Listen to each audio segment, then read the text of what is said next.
I was a Pokemon fan for many years. In fact, I've been collecting the games for a long time now. No DVDs, no cards, no toys or plushies, just the games.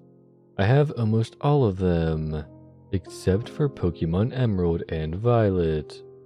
Yes, Pokemon Violet was one of the newer ones, but I could never find the Emerald version though. I couldn't even find it on eBay or Amazon. I know I have Pokemon Sapphire and Ruby, but I always loved the Rayquaza on the case. To satisfy my gaming craving, I went to GameStop to see what they had to offer. Once I got there, I saw the game Pokemon Violet. It was kind of pricey since it's new, but the money is worth it in my mind. But then I saw it. Pokemon Emerald. I was trying to hold back my excitement as I picked it up off the shelf and checked the price. It was a good deal. I bought it enthusiastically and had some fast food afterwards. Once I got home, I picked up my Game Boy Advance, opened the case, and inserted the cartridge into the console. I watched as the screen flashed with a nostalgic psychedelic Game Boy logo that glided onto the screen. Then the usual Pokemon Emerald start screen showed up.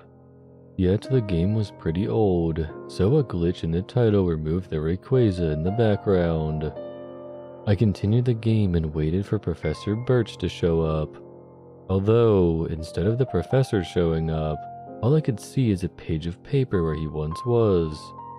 I was confused at once, but I rationalized that there was a story behind it. I read the text box below the screen, and the dialogue was not what I had expected.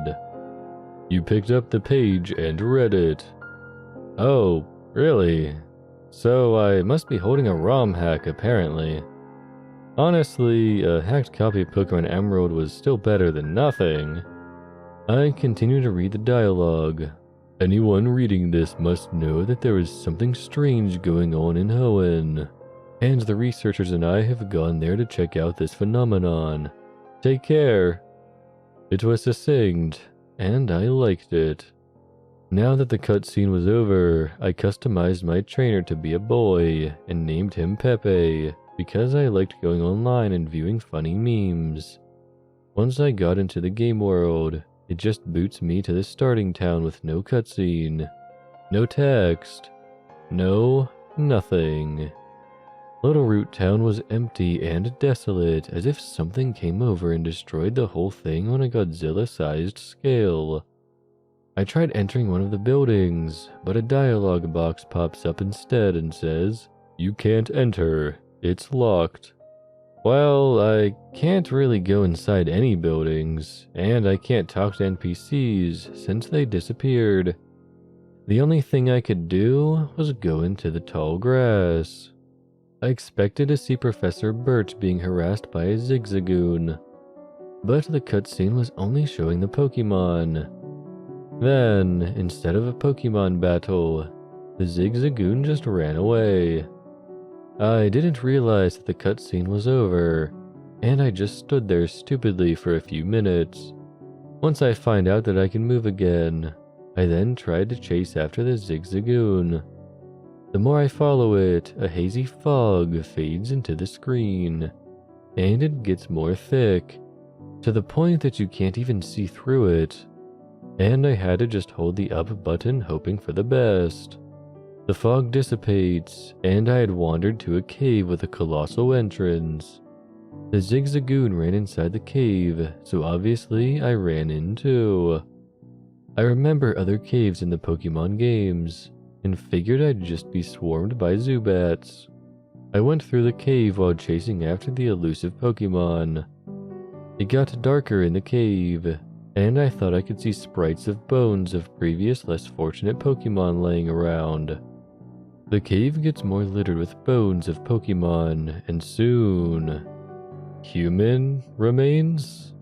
I stopped dead in my tracks as I saw a mutilated corpse of an NPC, crimson, with pixelated blood poured over the body.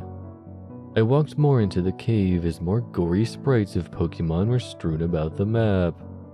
While playing, I asked myself inside my head, why did Zigzagoon lead me here? Then, we finally reached a dead end. The Zigzagoon was cornered. Another cutscene plays, and I watched from my couch as I grasped the Game Boy Advance in anticipation. Out of nowhere, a Rayquaza flew in, as big as a temple, snatched up the poor Zigzagoon, and snapped it in half with its large, bloody jaws. A Pokemon battle broke out, and only Pepe and Rayquaza were on the battlefield. I never got any Pokemon since the bag with the Pokeballs that belonged to Professor Birch didn't show up in the beginning. I was given a set of moves, and the first thing I chose was to run away. The only text that appeared was, "You cannot run. Rayquaza's tail is blocking the way." I did not have any other items either, so my only choice was to fight.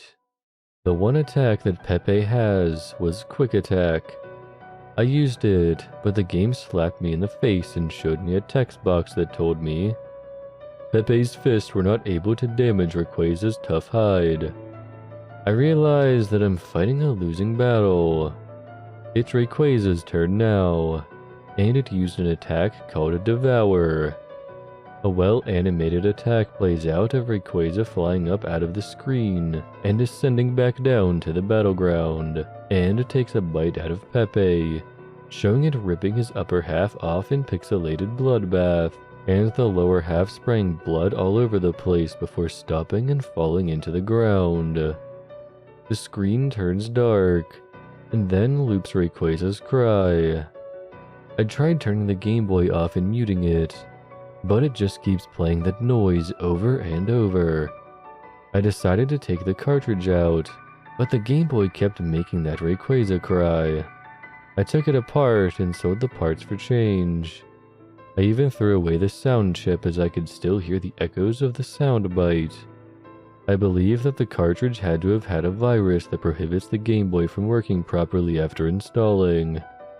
It was still a pretty good gameplay, unlike anything I'd played before. The downside is I have to buy another Game Boy Advance, which is a whole $99.99 to spend. I hope to get an actual clean copy of Pokemon Emerald next time I come across one.